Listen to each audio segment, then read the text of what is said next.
Pete Rose passing away at the age of 83, his former teammate Johnny Bench a little bit later on. Growing up in Cincinnati, we all wanted to wear number 14. We all were sliding headfirst. We wanted to have the same haircut as Pete Rose. So he certainly had an impact on me. My first autograph was from Pete Rose, and he wasn't charging back then. But I have had many, many interviews with him, interactions with him. He said a lot of things to me on my radio show. And when I first got to ESPN was 1989. And I left CNN, went to ESPN. And then a few months later, I'm on the 11 o'clock Sports Center with Bob Lee, one of the great sports journalists in history. So I come in, and the Pete Rose situation's unfolding right in front of me. Now, I used to gamble, and one of my bookies used to take bets from Pete Rose. So I say to Bob Lee, Bob, I got information here, and I'll put that coverage up against any network of what we did covering Pete Rose, in large part because of Bob. But I did have a connection, and I knew exactly what was going on with his betting. Now, I never found out if he bet while he was a player on the Reds, against the Reds. And I know that there's this outpouring of sympathy and sentiment for Pete Rose to be in the Hall of Fame. Nothing has changed from yesterday, today, to a week ago with Pete Rose. It's just sentiment here to get him in the Hall of Fame. And would I like to see Pete in the Hall of Fame? It's a museum. If you want to tell the story of baseball, then do it that way. Because I know that there'll be a lot of people, old school, say, well, he stained the game, embarrassed the game. He never really apologized until he was writing a book. I mean, there's so many angles to this, and I don't want this to take over the show because there's nothing new that I can add to this that I haven't already told you about. Whether he told me that he only bet on the Reds to win. He had never said that before. So every game he was betting on them to win, and it was a game that he was managing. I did wonder about this too. Let's say Pete didn't manage until the 6th year he got out of baseball.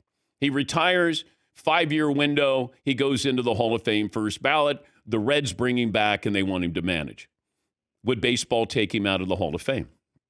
And understand this, the Hall of Fame is different, separate from Major League Baseball. This is owned and operated separately. Now, do they fall in line with Major League Baseball? They do.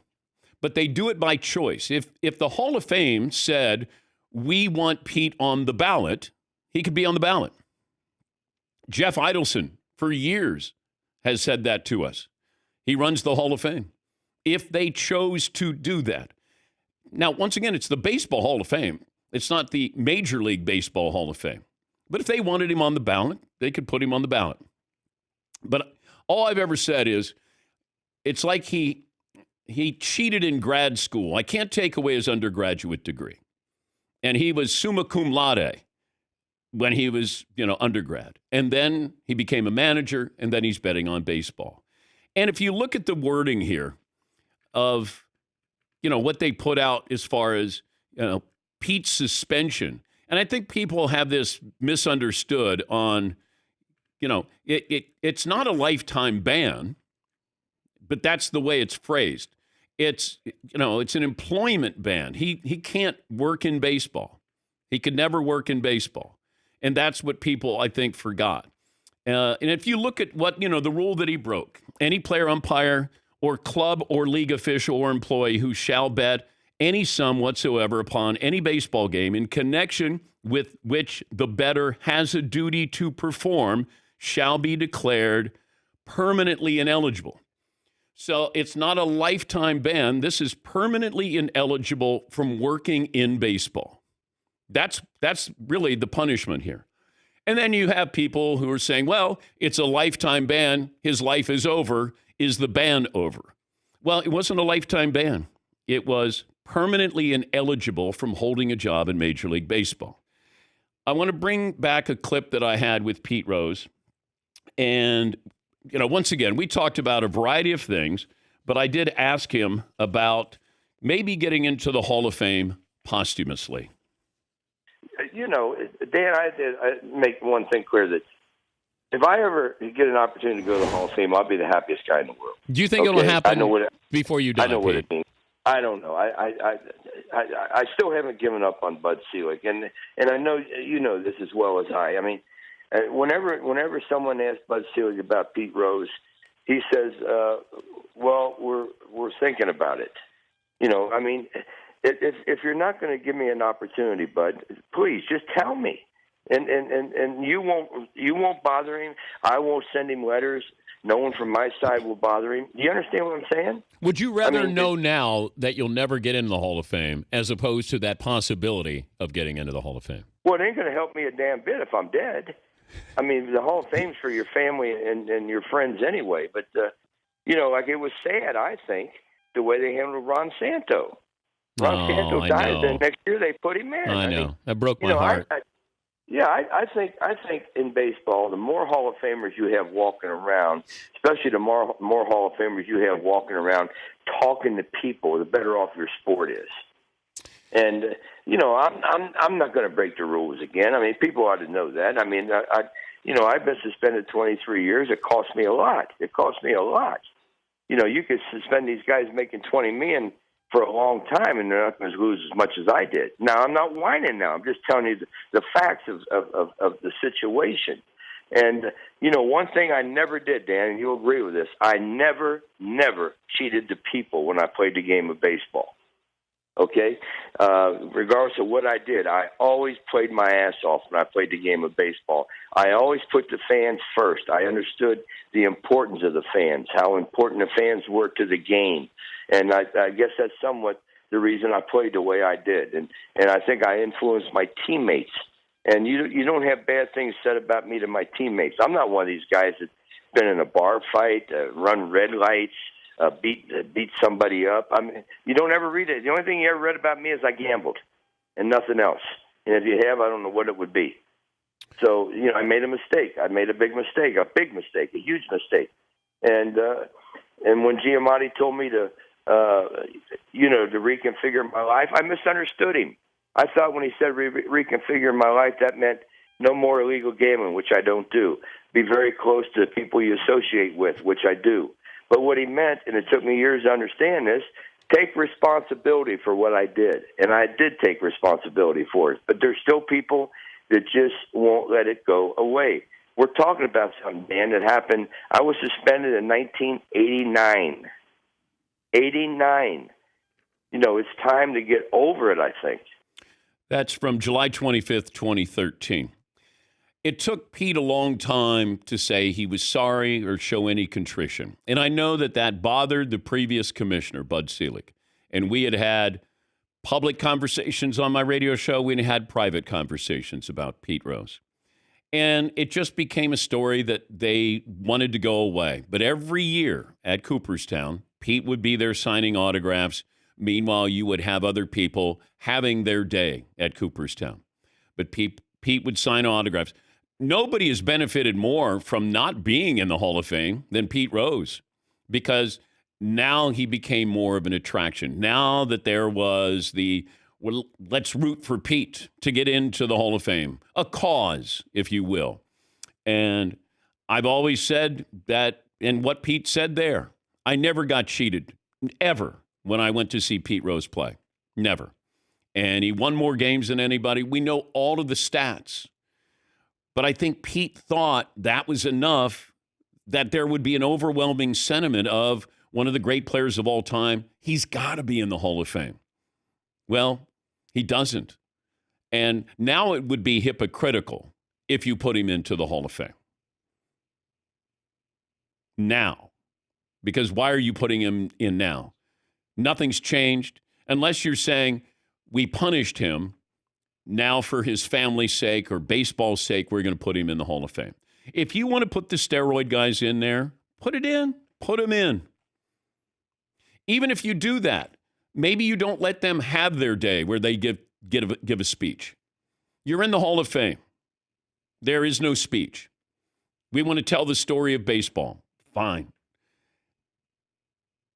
But Pete Rose, Pete is his own worst nightmare, his own worst enemy. What made him great is what kept him out of the Hall of Fame. He could just never say, sorry, what can I do to give back to baseball? And I remember having a conversation with Commissioner Seelig.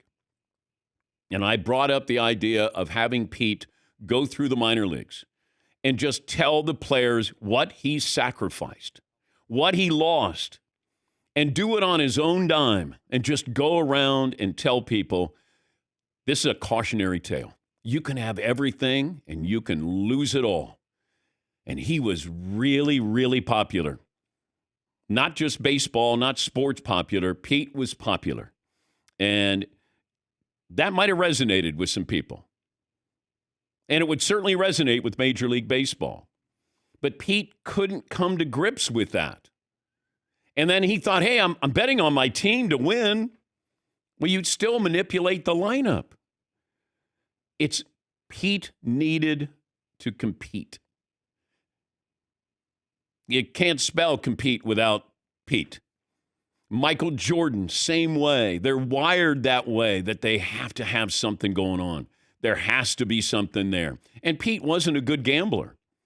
My bookie would say, because I'd say, who's Pete betting on? Now, there was a main bookie in Cincinnati, Indian Hills.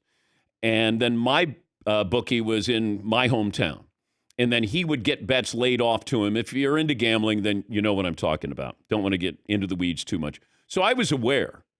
I was there in '86, and it was postseason. Pete was there, and he might have been working for somebody. But I remember he said to Bob Costas and me, who do you like today? It was Mets, Astros. When somebody says, who do you like today? That's gambling. Who do you like? And I know it. I know the code. Because people still ask me, who do you like? I go, no, don't bet on it. And so Pete was probably betting on the Astros and the Mets. And if Mike Scott was pitching, he was probably betting on Mike Scott to beat the Mets. But you can't put him in the Hall of Fame now because it's hypocritical. There was the opportunity. I was hoping that there would be something that was there. But if you open the door, are you opening the door then for everybody? Pete didn't cheat the game in the sense of what the steroid guys did. He broke a posted rule. It's right there. It's the cardinal rule. It's right there. Every clubhouse has it. There's nothing in there that says don't use steroids, but it tells you do not bet on baseball. And Pete did it. But Pete thought he was bigger than the game, and he found out that he wasn't. But great memories. Big Red Machine, best hitting lineup, certainly in National League history. And a lot of great memories. And Johnny Bench will join us coming up a little bit later on to talk about Pete. But passing away at the age of 83. You know who I felt really sad for was Dikembe Mutombo's family, because he passes away, and then hours later, it's announced that Pete Rose passed away. And it made me think about Farrah Fawcett was really, really famous. Charlie's Angels, she passes away, and then hours later, Michael Jackson passes away. And the coverage changed and went right to Michael Jackson, just like Pete Rose. And Dikembe Mutombo is one of the most giving people, not just athletes, I've ever encountered. He wanted to help people. In Africa, he wanted to be able to be a goodwill ambassador for the NBA. And when he got out of the game, he wanted to know how to give back. And David Stern would talk to me about certain players, and he always loved Dikembe because he said he wants to give. He wants to have a bigger impact. And I always appreciated that. So he passes away, and then hours later, it's Pete Rose.